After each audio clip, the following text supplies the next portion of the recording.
Well, hello, it's Bishop Susan here, standing outside at Cathedral Place, and spring is in the air. Our diocese celebrates Climate Justice Sunday on April 21st, ahead of Earth Day. It's a day when we're particularly mindful that our church has declared a climate emergency and that we're called to strive for climate justice. It's a day when we're invited to examine our own practices and consider the ways in which we might be better stewards of the world around us. It's a day for us to intentionally connect our worship with our call to care for God's creation. And this call is rooted within the faith of our baptisms, where we commit ourselves to strive for justice and peace, and also to safeguard the integrity of God's creation by respecting, sustaining, and renewing the life of the earth. So important is this aspect of our faith that it forms a significant part of our diocesan mission action plan, which has a special emphasis on environmental justice. Our Climate Justice Niagara Committee is leading the way in this regard through our works of prayer and education, action, and advocacy. And we're doing this alongside the whole of the Anglican Communion.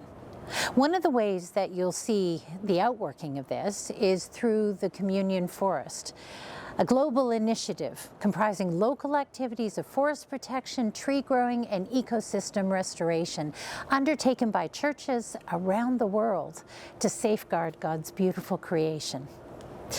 As a diocese, we've been doing this for decades through our care of the Carolinian forest at Canterbury Hills. Still, there's so much more that we could be doing. So with the help of the Anglican Foundation of Canada, Climate Justice Niagara and its partners are going to be assisting the parishes of our diocese with tree inventories to determine the state of current trees on our many properties and to put plans in place for future planting. It's a wonderful project that will educate parishioners while increasing church property tree cover and urban forest health. And it's a spiritual project too. For as the Archbishop of Canterbury notes, to plant is to hope, to protect is to love, to restore is to heal, to share in God's reconciling work in all creation. There are, of course, many, many ways to live the faith of our baptism. And here's the thing, all of our individual and collective actions matter as we seek to respond to the climate breakdown.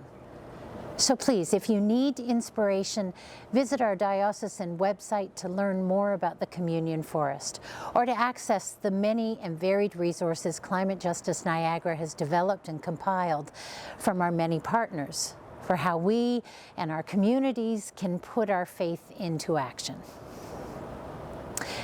Bless you for your faithfulness in this vital aspect of our call as disciples of Jesus.